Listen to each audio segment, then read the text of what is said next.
በዚህ ሰሞን በሚዲያ እየተንሸራሸረ ያለ የነብዩ ክብርን የነካ ነብዩን አይደለም የደፈረው። ነብዩ ማይደፈር ስብዕናና ክብር ያላቸው ነው።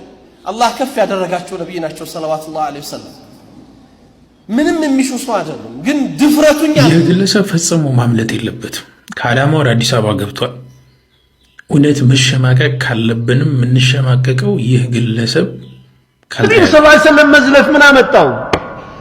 በሐሳብ መሸናነፍ ሲያቅትህ ወደ ሰው እምነት መጥተህ እንዴት ታዋርዳለህ የሰውን እምነት? በዚህ ሰሞን በሚዲያ እየተንሸራሸረ ያለ የነብዩ ክብርን የነካ ነብዩን አይደለም የደፈረው። ነብዩ ማይደፈር ስብዕናና ክብር ያላቸው ነው። አላህ ከፍ ያደረጋቸው ነብይ ናቸው ሰለላሁ ዐለይሂ ወሰለም። ምንም የሚሹ ሰው አይደሉም። ግን ድፍረቱኛ ነው። የክርስትና እምነት ተከታይ ወገኖች ቤተ ክህነት እስልምናን ስንሰብክም ስናስተምር ሰዎች አምነውበት እንዲመጡ እንጂ ሰዎችን አስገድደን እንድናዝ የታዘዝንበት ዲን አይደለም። አድርገንም አናውቅ። የየትኛውም እምነት ክብር እንዲነካ አንፈልግም። ያም የታዘዝነው በቁርአን ላይ ነው። አላህ የሌሎችን እምነት አትሳደቡ እምነታችሁን ታሰድባላችሁና ጌታችሁን ታሰድባላችሁ ስላለ ይሄንን እናደርግም። ሰዎች በአስተምሮት ይጥሩ፣ ይስበኩ፣ አደባባዩን ይቆጣጠሩ፣ ችግር የለብንም። ሐቅ ያለው ሜዳው ላይ ይውጣ። ነገር ግን የእምነቱን ረምዝ ይሁን የእስልምና ከነፍሳችን በላይ የምንወዳቸው ነብይ አንድ አይደለም 100 ጊዜ ፊዳ የምንሆንላቸው ነብይ መንካት ግን የዚህ ኡማ ክብር መንካት ነው። ስለዚህ ዝም እንደማንል ሊያውቁት ይገባል። እንደ ተቋም እንቅስቃሴ ተጀምሯል። እስልምና ጉዳይ ተቋሙ ክስ ይመሰርታል። ይሄን ድርጊት ዛሬም ትናንትም በፈጸሙ ሰዎች ላይ የህግ አስከባሪ አካላቶች ሰዎቹ በህግ ቁጥጥር እንዲውሉ አላስፈላጊ ነገር እንዳይደረግ እንዲያደርጉ በህግ ተጠያቂ እንዲሆኑ እንጠይቃለን። ህጋዊውን ስርዓት ተከትለን እንሄዳለን። ይሄን ያነሳሁት እናንተ ወጣቶች ዲናችሁን ስተው ይሄ ነው ማንነታችሁ የሚመጣው። እናንተን የሚደፍረው በማንነታችሁ አይቶ ነው። ስለዚህ በእናንተ ዘመን ነብዩ መነካት ሞት ነው። ይሄንን አስቡት። ለሩማት ላይ እነዛን 50 ሩማቶችን ሲያስቀምጧቸው ወስያቸው ምን ነበር? በሞት እንኳን ቦታ አትልቀቁ ነው አይደል? በሞት ይህ ግለሰብ ፈጽሞ ማምለጥ የለበትም። ከአዳማ ወደ አዲስ አበባ ገብቷል። እውነት መሸማቀቅ ካለብንም የምንሸማቀቀው ይህ ግለሰብ ካልተያዘ ነው። እሱ እንዳለው የነብዩ ስም ሲነሳ ሳይሆን ሰለላሁ ዐለይሂ ወሰለም ነብዩን በዚህ መልኩ ተናግሮ ከሀገር መውጣት ከቻለ ያኔ እንሸማቀቃል። አዳማ እየኖረ እስካሁን ድረስ ለምን ዝም እንዳላችሁት አልገባኝም። መረጃ እንኳን መስጠት አልቻላችሁ። እኔ በጣም ነው የገረመኝ። አሁንም ከሆነ ግን ይህ ግለሰብ ለዚህ ግለሰብ እውቅና የሚሰጥ ሃይማኖት ካለ ወላሂ እሱ ራሱ የሞተ ሃይማኖት ነው። ልክ እኛ ሙስሊም ሆኖ ክርስትናን ሲሳድ ማስተማር ሳይሆን ንጽጽር ሳይሆን መሳደብ ሲጀምር እንደምንቃወመው ሁሉ ማይቃወም ሃይማኖት ካለ ሃይማኖት መሆኑን እጠራጠራለሁ። ስለዚህ የግለሰብ በህግ ሊጠየቅ ይገባል። መጅሊሳችን ዝም እንዳለ ነው፣ እኛ ዝም አንልም። መያዝ አለበት ከሀገር እንዳይወጣ።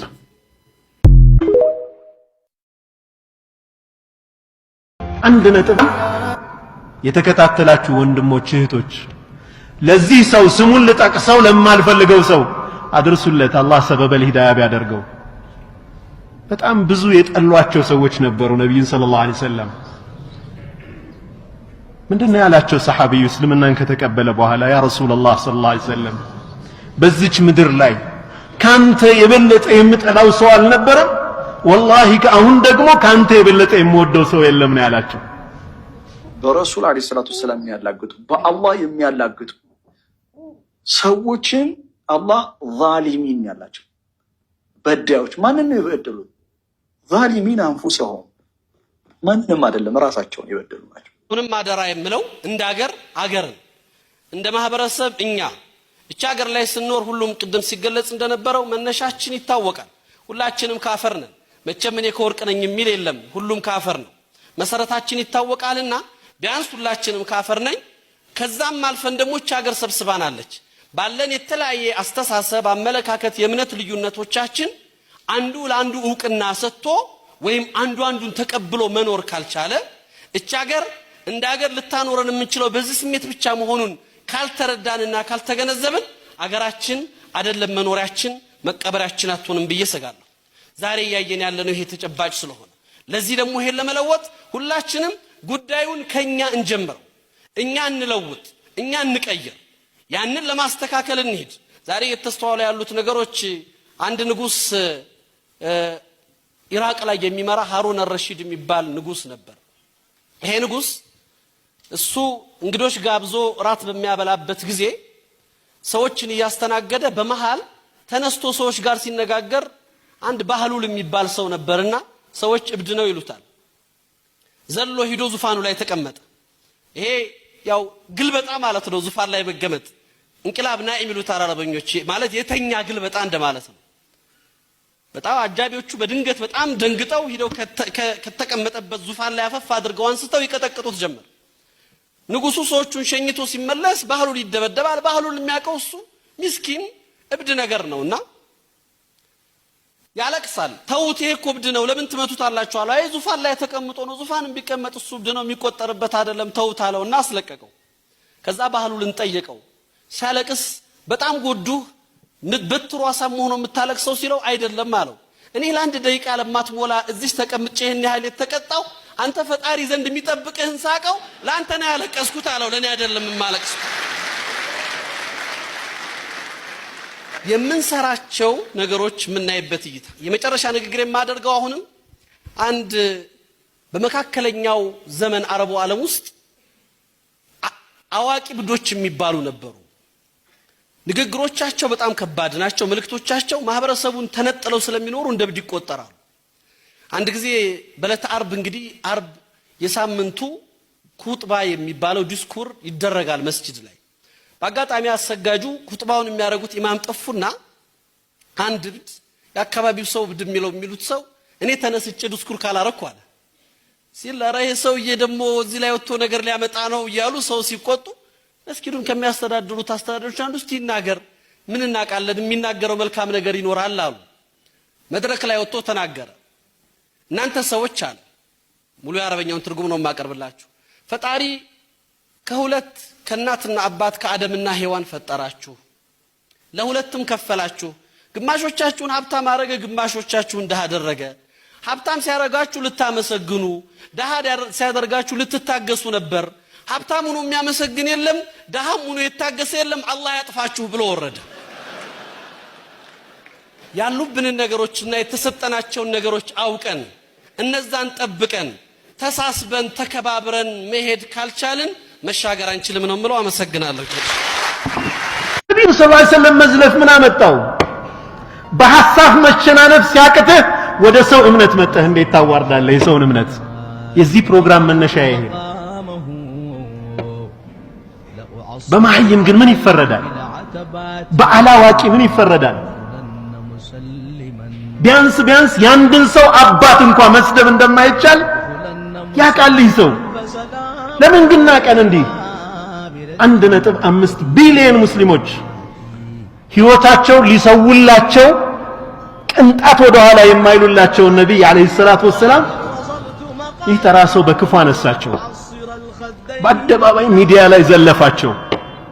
فيا عباد المسيح لنا سؤال እናንተ የኢየሱስ አምላኪዎች ጥያቄ አለን አሉ ኢብኑ القيم የታላቁ ኢማም ኢብኑ ተይሚያ አንጋፋ ደረሳ። ኑሪዱ ጀዋበሁ ሚመን ወዓሁ መልስ እንፈልጋለን የተረዳ ካላሉ ኢዛ ማተ الإله بسمع قوم አምላክ በሰው ልጆች ከተገደለ አማቱሁ فهل هذا إله ጌታ ነው። ታዲያ ሰው ከገደለው ሰው የሚገለው ጌታ አለ? የሰው ጌታ? ወያ عجبا አሉ ደግሞ ኢብኑ القيم የሚገርመው ደግሞ ይሄ ነው። لقبر ضم ربا ጌታውን ያቀፈ ቀብር ነው የሚያጅበኛል። ተቀብሯል አይደል? واعجب منه بطن قد حواه የሚያጅበው ደግሞ እሱን ያቀፈች ማህፀን ናት አሉ። በማህፀን ውስጥ አምላክ أقام هناك 9 من شهور لدى الظلمات من حيد غزاه 9 ወር ማህፀን ውስጥ ተቀምጦ የሚጠጣው ምንድነው? ሐይድ እኮ ነው። ሴት ልጆች ሐይድ ያሉ ሲያረግዙ ምግብ እየሆነ እኮ ነው ለልጆች። ሲወለዱ ሐይድ ነው ይወጣል። ሐይድ ሲጠጣ ማህፀን ውስጥ ቁጭ ብሎ ነው የምትሉን አሉ ኢብኑል ቀይም። ወሸቀል ፈርጀ መውሉደን ከዛም ብልት ገልጦ ወጣ አፉን ከፍቶ ሊተዲፋሁ ሊጠጣ እኮ ነው ምን ወተት ወደ እናቱ አፉን ከፍቶ ወጣ ነውን የምትሉን። ወያእኩሉ ከዛም አደገ ይበላል ይጠጣል። ثم يأتي بلازمنا ከበላህ ጠጣ ምን ይከተለዋል? ምን አለ ማይነገረው አለ አይደል? አላህ ቁርአን ላይ ኢየሱስ ጌታ ነው ሲሉ ምን አለ? ካና يأكلان الطعام እንዴ ምግብ እኮ ይበሉ ነበር። ምን ማለቱ ነው? አላህ Subhanahu Wa Ta'ala ሌላ ይከተላቸዋል እንዴት ጌታ ነው ትላላችሁ? ኢብኑል ቀይም ንግግራቸውን ሲጨርሱ ምን አሉ? ተዓላ አላህ ከዚህ የራቀ ነው። አን ዕፍኪ ነሳራ ነሳራዎች ከቀጠፉበት ሰዩስአሉ ኩሉን ዐመ ፍተራሁ ከቀጠፉት ነገር ነገ ይጠየቃል። ይህን እምነት ሰው ይዞ እንዴት ወደ እምነቱ ይጣራል? ጭራሽ አባል እንዴት ያደርጋቸዋል? እውነት ነው። ታፍሩበታላችሁ፣ ትሸማቀቁበታላችሁ።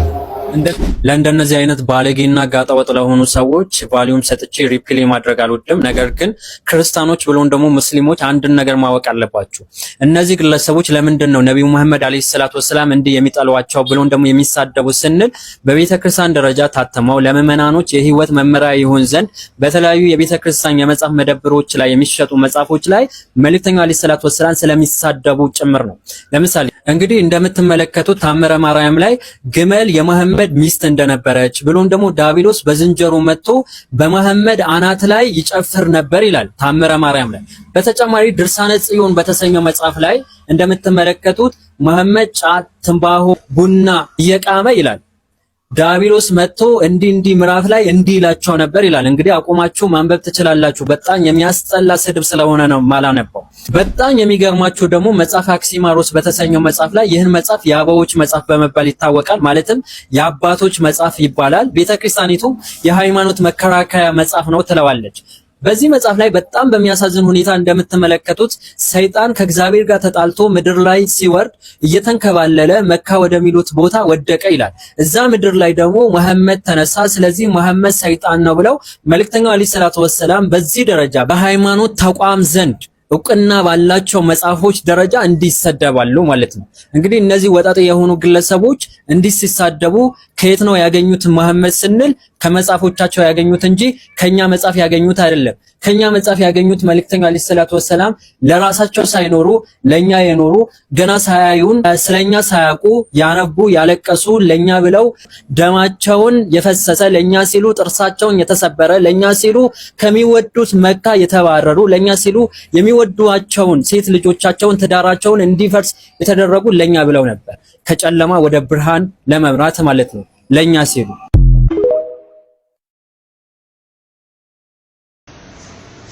ድሮ እኔም ክርስቲያን ነበርኩኝ።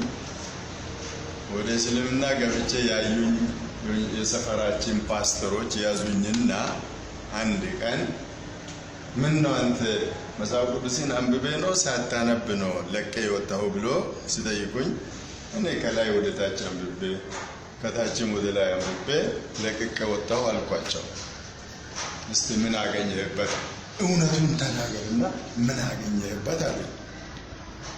እኔ ያገኘሁት መጽሐፍ ቅዱስ ውስጥ ኢየሱስ ለእስራኤላውያን ብቻ የተላከ መሆኑን ከመጽሐፍ ቅዱስ ተገንዝቤ እኔ ደግሞ ኦሮሞ ስለሆንኩኝ አይመለከተኝም፣ ለዛ ነው ጥዬ የወጣሁት አልኳቸው። አይ አንተ ሰውዬ አንድ ነገር ገብቷል፣ ግን አንድ ነገር ይጎላል። ምንድን ነው? ትርጉሙ አልገባህም ማለት እናንተ በእንግሊዝኛ ብታነቡ፣ በአማርኛ ብታነቡ፣ በኦሮምኛ ብታነቡ እኔም ቢያንስ በሶስት ቋንቋ መጽሐፍ ቅዱስን አነባለሁኝና እስቲ ትርጉሙን ንገሩኝ አልኳቸው። እስራኤል ማለት እኛ ኢየሱስን የተቀበልን እኮ ሁላችንም እስራኤል ሆነናል አለ። አሁን ሁላችሁም እስራኤል ሆናችኋል? አዎ። እሺ እስራኤል 12 ጎሳ አላትና ከ12ቱ የእስራኤል ጎሳዎች እናንተ ከየትኞቹ ናችሁ ብዬ ጠየኳቸው። መመለስ አቃታቸው። ከዛ አይ በቃ አጥንተን ሆምወርክ ይሰጠንና ቤተክርስቲያንም ጠይቀን መጽሐፍ ቅዱስ አንብበን ላይብረሪም ሪፈር አድርገን እንመልሳለን ሲሉ አይ ኖ እኔ መልሱን አግኝቻለሁ ኑ አልኳቸው። ተመለሱ። አም ሶሪ እናንተ አሁን ከ12ቱ የእስራኤል ወገን ውስጥ ልትቀላቀሉ አትችሉም፣ ኦሮሞዎች ናችሁ። ይሁንም ቅሉ 13ኛ የእስራኤል ኩየራ እስራኤል እንላቸዋለን። ሂዱ። ቦታው ኩየራ እኮ ነው፣ የኩየራ ፓስተሮች ናቸው። 13ኛ የኩየራ እስራኤል እንላቸዋለን፣ ሂዱ አልኳቸው። ያንን መልስ እኔ የሰጠኋቸውን ፈትዋ ይዘው ይሄ ነው ጉዳዩ። ምክንያቱም ምክንያታዊ ሆነን መገኘት አለብን። ለምንጠየቀው ጥያቄ ሁሉ የምንሰጠው ምላሽ ምክንያታዊ መሆን አለበት። መጽሐፍ ቅዱሳዊ ማስረጃ ሊኖር ይገባናል። ቁርአናዊ ማስረጃ ሊኖር ይገባናል።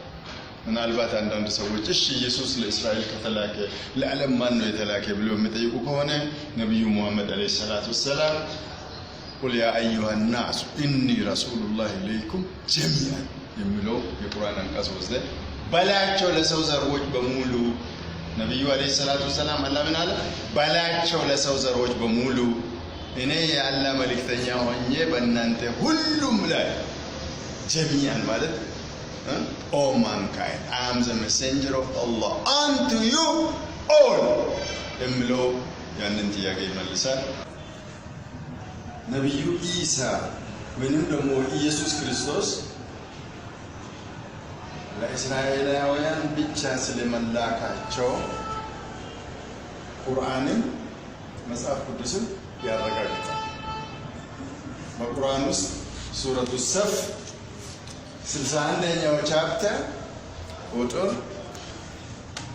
6 ላይ وإذ قال عيسى بن مريم يا بني إسرائيل إني رسول الله የመርየም ልጅ ኢሳ ምን አለ? እናንተ የእስራኤል ልጆች ሆይ እኔ በእናንተ ላይ የአላህ መልእክተኛ ሆኜ መጥቻለሁ አለ። ቁርአን ይሄን ካለ መጽሐፍ ቅዱስ ለዓለም ተልኳል? ለአውሮፓ፣ ለአሜሪካ፣ ለጃፓን ተልኳል ይላል ወይንስ እንደው በኢትዮጵያ ውስጥም ለወላይታ ወይንም ደግሞ ለደቡብ ህዝቦች ወይም ደግሞ ለኦሮሞዎች ተልኳል ይላል? ይሄንን እስቲ መጽሐፍ ቅዱስ በዚህ የቁርአን አንቀጽ ላይ ተመርኩዘን we will investigate the Bible. What does the Bible say about the messengership of Jesus Christ for the children of Israel? የማቴዎስ ወንጌል ምዕራፍ 2 ቁጥር ከ5 እስከ 6 አንቺ ቤተልሔም የይሁዳ ምድር ከይሁዳ ገዢዎች ከቶ አታንሽም፣ ሕዝቤ እስራኤልን የሚጠብቅ መስፍን ካንቺ ይወጣል። ሕዝቤ ማንን? ሕዝቤ ያ ሕዝብ ማን ነው? እስራኤልን፣ ኦሮሞን፣ አማራን፣ ትግሬን፣ ወላይታን፣ ከምባታን አይደለም ያለው። ሕዝቤ እስራኤልን የሚጠብቅ መስፍን ካንቺ ይወጣል። የማቴዎስ ወንጌል ምዕራፍ 10 ቁጥር ከ5 እስከ 6 ላይ እነዚህን 12ቱን ኢየሱስ ላካቸው፣ አዘዛቸው። ወደ አሕዛብ መንገድ አትሂዱ፣ ወደ ሳምራውያንም ከተማ አትግቡ፣ ይልቅስ ወደ እስራኤል ቤት ወደሚሆኑት ወደ ጠፉት በጎች ሂዱ እንጂ ይላል። ሌዲስ ኤንድ ጀንትልመን መጽሐፍ ቅዱስና ቁርአን የተስማሙበት ጉዳይ ሶስተኛ ማስረጃ ወይንም ደግሞ ሶስተኛ ኢንቨስቲጌሽን አያስፈልገው። በመጨረሻም ወደ 10 ምናምን የሆኑ ጥቅሶች አሉ መጽሐፍ ቅዱስ ውስጥ ኢየሱስ ክርስቶስ ለእስራኤል ብቻ ስለመላኩ። እንደው መጨረሻ ላይ የሐዋርያ ሥራ ምዕራፍ 13 ቁጥር 23 ላይ ከዚህም ሰው ዘር ከዳዊት ዘር